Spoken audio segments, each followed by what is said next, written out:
students. Now today we are going to solve 2 marks type questions from some applications of trigonometry. मतलब आज हम 2 marks वाला questions करेंगे some applications of trigonometry से. तो यहाँ पर खाली 3 क्वेश्चंस है. There are 3 questions of 2 marks type. तो ये 2 marks में आएगा, ये तीनों में एक क्वेश्चन आएगा. तो स्टार्ट करते हैं. Question number 1, 2 marks type question. Question number 1 में है from the top of light house 40 metre above the water. मतलब ये 1 का सॉल्यूशन.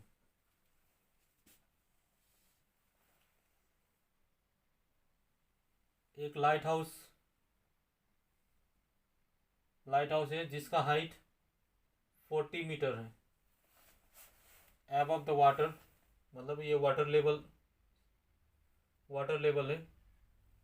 तो वाटर लेवल से यहाँ से ऊपर 40 मीटर हाइट का एक लाइट हाउस है.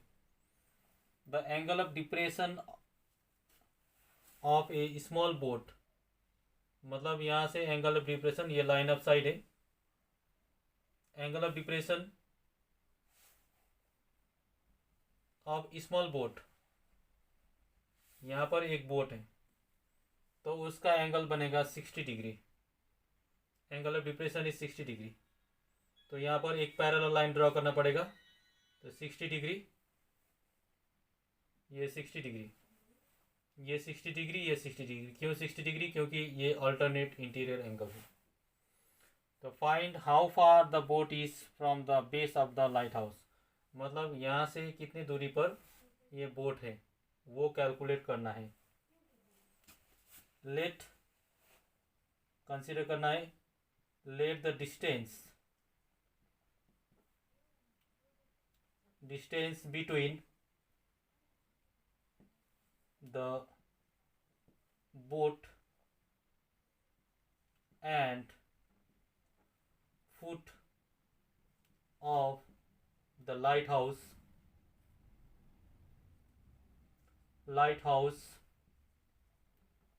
be x metre. तो यहाँ पर it is given height of lighthouse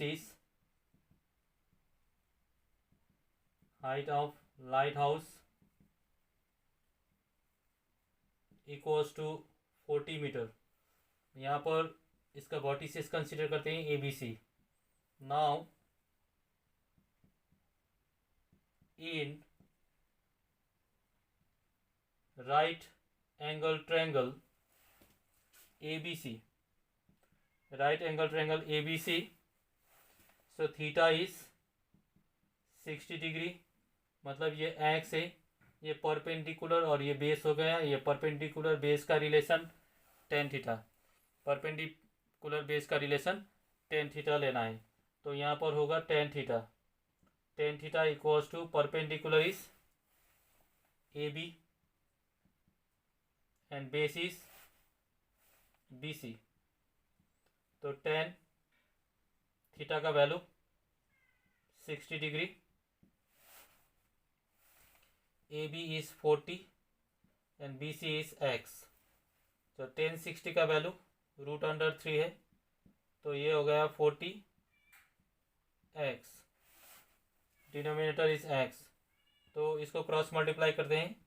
तो this is √3x equals to 40. x equals to 40 by √3. यहाँ पर इसको रेशनलाइज करना है इंटू √3 बाई √3 मीटर. तो x equals to 40 √3 by √3 into √3 is 3 metre. So therefore distance between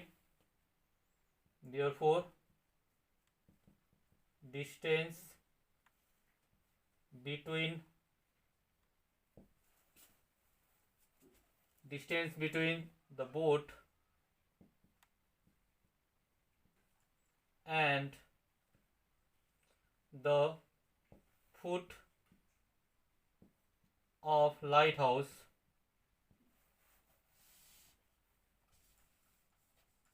lighthouse equals to 40 root under 3 by 3 meter. Now this is the solution of question number 1. अब हमको जाना है क्वेश्चन नंबर 2 में. So question number 2 का question है,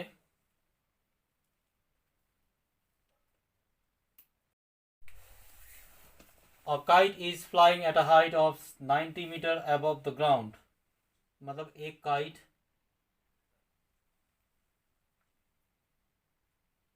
का height है 90 metre above the ground. मतलब ये ऊंचाई पर काइट फ्लाई कर रहा है. Above the ground, the string attached to the kite is temporarily tied at a point on the ground. मतलब स्ट्रिंग को टेम्परेरी एक पॉइंट में मतलब टाई किया है, उसको बंधा हुआ है.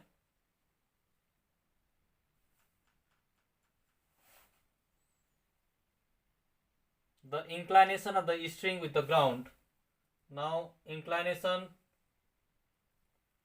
of the string with the ground is found to be 60 degree. मतलब ये 60 डिग्री हो गया. Find the length of the string. मतलब ये कैलकुलेट करना है length of the string. So this is 90 degree. Height of kite above the ground, it is given. So हमको consider करना है नंबर 2 का solution. Let the length of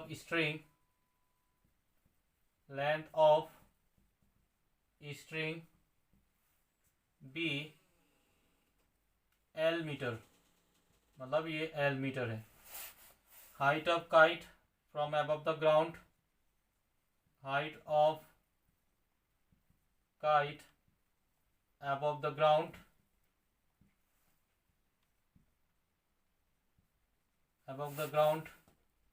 equals to 90 metre.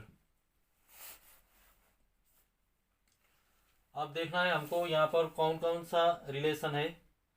तो ये 90 मीटर है, ये L है, तो ये परपेंडिकुलर, ये हाइपोटेन्यूस है. तो परपेंडिकुलर हाइपोटेन्यूस का रिलेशन बनेगा साइन थीटा. तो पहले ट्रायंगल कंसीडर करेंगे. Now in right angle triangle ABC, now theta is 60 degree. यहाँ पर साइन थीटा लगेगा. Sine theta equals to perpendicular is AB. Now hypotenuse is AC. Perpendicular by hypotenuse, it is sin theta. Perpendicular by hypotenuse. So sin, now theta is 60 degree. AB is 90 divided by AC is L. तो tan 60 का value sin 60 का value √3/2 equals to 90 by L. तो इसको cross multiply करना है. √3 L equals to 180. So 2 into 90 is 180 degree. 180. L equals to 180 by √3. यहाँ पर भी इसको रेशनलाइज करना है. √3 मीटर. तो L equals to 180 √3 by √3 into √3 is 3 metre. So यहाँ से हम 3 से डिवाइड कर सकते हैं 180 को. 3 into 6 is 18, तो 60 times. So L equals to यहाँ पर हो गया L इक्वल्स टू 60. मतलब √3 का value it is given. √3 is 1.732 metre.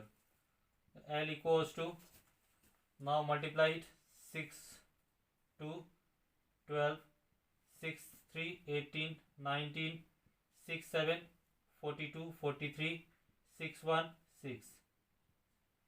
So 103.92 meter.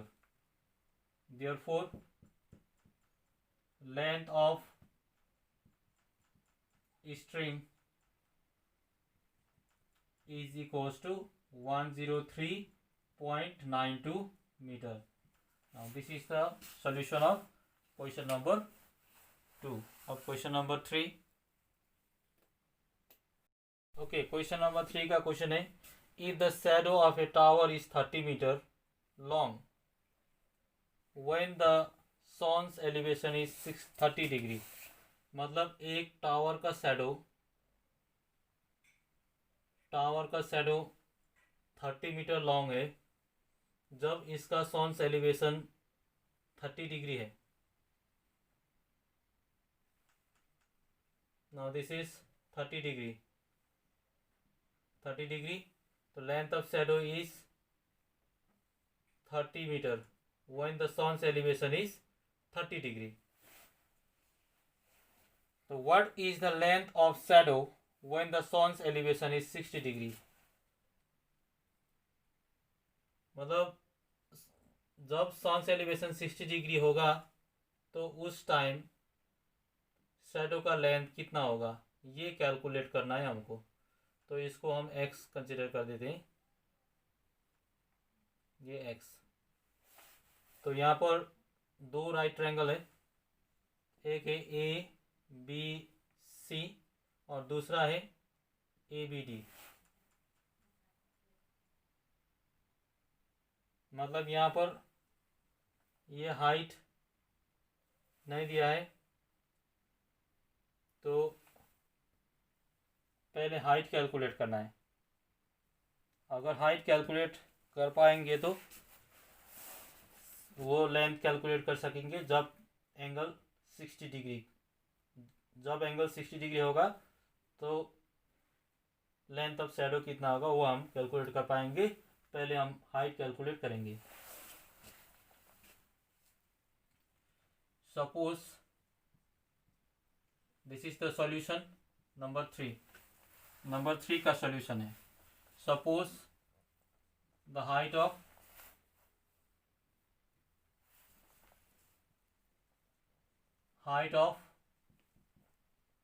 tower is equals to h meter. Now in right angle triangle ABD, पहले ABD लेंगे. ABD theta is 30 degree. तो यहाँ पर थीटा 30 डिग्री हुआ तो रिलेशन बनेगा परपेंडिकुलर बेस. तो टेन थीटा बनेगा relation. Tan theta equals to perpendicular is AB and base is BD. तो tan now theta is 30 degree equals to AB का वैल्यू है H. ये हमको पहले कैलकुलेट करना है. तो BD इज 30. तो टेन 30 का value root under 1/√3 1/√3 equals to H/30. तो √3H equals to 30. H equals to 30/√3. यहाँ पर भी हमको रेशनलाइज करना है. √3 मीटर. तो H इक्वल्स टू 30√3/3 मीटर. तो ये आ गया 3 × 10 = 30. H equals to 10√3 metre. फिर हम दूसरा ट्रायंगल कंसिडर करेंगे and in right angle triangle ABC यहाँ पर थीटा इज गिवन 60 डिग्री. तो रिलेशन बनेगा perpendicular by base tan theta equals to perpendicular is AB, base is BC. Tan theta का value 60 degree. This is H by BC is X. So tan 60 का value है √3 equals to H का value है 10√3/X. तो √3X equals to 10√3. x equals to 10√3/√3 metre. तो √3 cancel, x equals to 10 metre. तो हमको पूछा है what is the length of shadow when the sun's elevation is 60 degree? The length of shadow, therefore the length of shadow is 10 meter long when the sun's elevation is 60 degree. तो 2 marks वाला question इतना ही। इनमें से अगर 2 marks का question बनेगा तो ये तीनों में से एक क्वेश्चन बनेगा। So this much for today. Thank you.